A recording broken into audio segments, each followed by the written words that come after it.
I'm back at it. Give you guys a little bit of history of me. I've actually worked in the counseling business for the last 25 years. The last 8 years, I owned a counseling agency in Iowa. And then I ended up closing that down. And so that's how I actually got to thinking about this subject, working with people that have been traumatized and learning different things about mental health, things that I would have never even considered. And I started looking at the correlation between what the people I was actually working with were going through and myself, and there was a lot of similarities, even though I had never been on any kind of medication or never abused drugs or alcohol and that kind of stuff. But in terms of the emotional baggage that they were carrying, I had a lot of it too, uh, but not necessarily the same thing. But the results were about the same, depression or anger, which is the same thing as depression, just flipped inside out. That's all it is, same thing.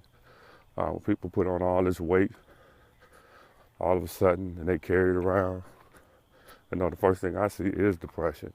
And that's not a knock against anybody that's overweight, but in my opinion, that's what I think it is. Uh, it's a form of depression. And my belief is that everybody is dealing with some form of grief, whether we even realize it or not. You know, we're losing relationships, parents, jobs, sports, all those different things create grief. And so anytime we lose something, we go through several stages, 5 stages of grief, which I'm not going to necessarily go into it.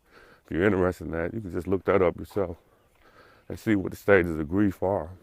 And a lot of times we get stuck in one of those phases. And so when we're stuck in one of those phases, obviously we don't realize it because we're angry. Anger is a part of it. It's one of the phases. And if we don't understand that we're grieving, we'll stay angry and we'll just think that this is just who I am or how I am, which causes problems. So how do you address it? Well, you're gonna have to go back and see what you lost. I'll give an example. I had talked to one of my junior high classmates who was one of my best friends growing up. And we played ball together. We actually went to the same high school the first week or month. And we were supposed to play together on the same team. And we got there. He ended up not making the team. And I can remember that day like it was yesterday.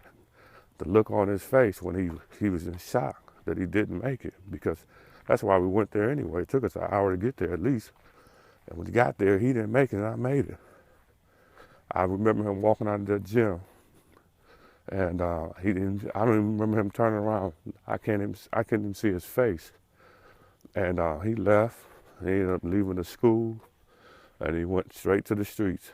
And it took me probably 30 years to reconnect with him. And we were tight. But I think just the sadness and depression from not making it and being around his friends, just I don't want to say it ruined him because he's doing pretty good now, but it made him turn to something that he didn't want to do. But he did. And we lost touch. And I could have been a little bit more proactive, but as a kid, I didn't understand, but in reality, it was a huge loss for both of us because we were tight. And like I said, I didn't connect with him for probably 30 years.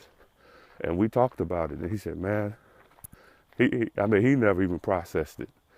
When he realized that how much that affected him, it stunned him to talk about that 30 years later. And so how many other people have experienced that? That's a junior high classmate. The same thing happens when you go to high school. You have the players on these teams, and everybody's friends, and connecting. When you talk about Maslow's hierarchy of needs, that's how we got our needs met, And you can check that out too. Look that up, Maslow's hierarchy of needs. That's what we get from, being involved in stuff like that, athletics and sports. And so in high school, you got people that move on to college. And you leave your friends behind in high school. or vice versa.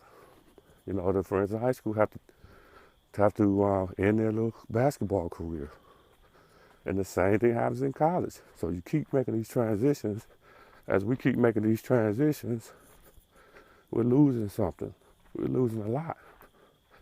And then, you know, if you're lucky enough to become a professional and you leave the game, you losing even more. And so the bottom line is we're all grieving and don't even know it. We haven't even processed it. Can you imagine if somebody died and you didn't grieve because you didn't even realize you were grieving? Because most people don't talk about it. You know, most people don't end up in counseling agencies. They just find a way to deal with it the best way they know how. And sometimes it's just not good enough. And so we're left with all of this stuff that we carry around for years. And it just keeps adding up because we keep losing stuff. You're losing jobs, relationships, whatever. And so when you put all that together, I can see where the depression comes from with all these different people. Even myself when I was dealing with that. But at the time, I had no idea. I never thought about it. You know, leaving your own neighborhood could create that process because you're comfortable, you know everybody, and you have to go do something new. So we're losing stuff all the time. So we have to understand that. And once we understand that, we can address it and we can move on, you know, because that's all it is, taking a look at where you've been, where you are, and where you're going.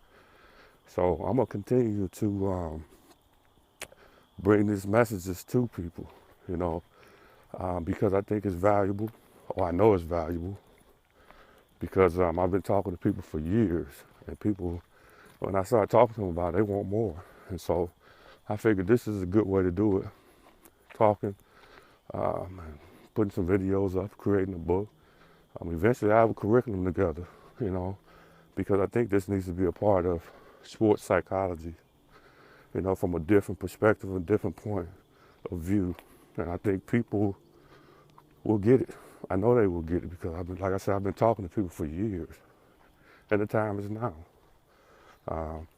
Athletes are just like everybody else, but sometimes we don't recognize that.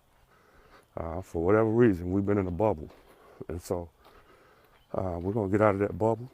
We're gonna address these issues, and we're gonna be just as healthy as we were when we were playing at our best.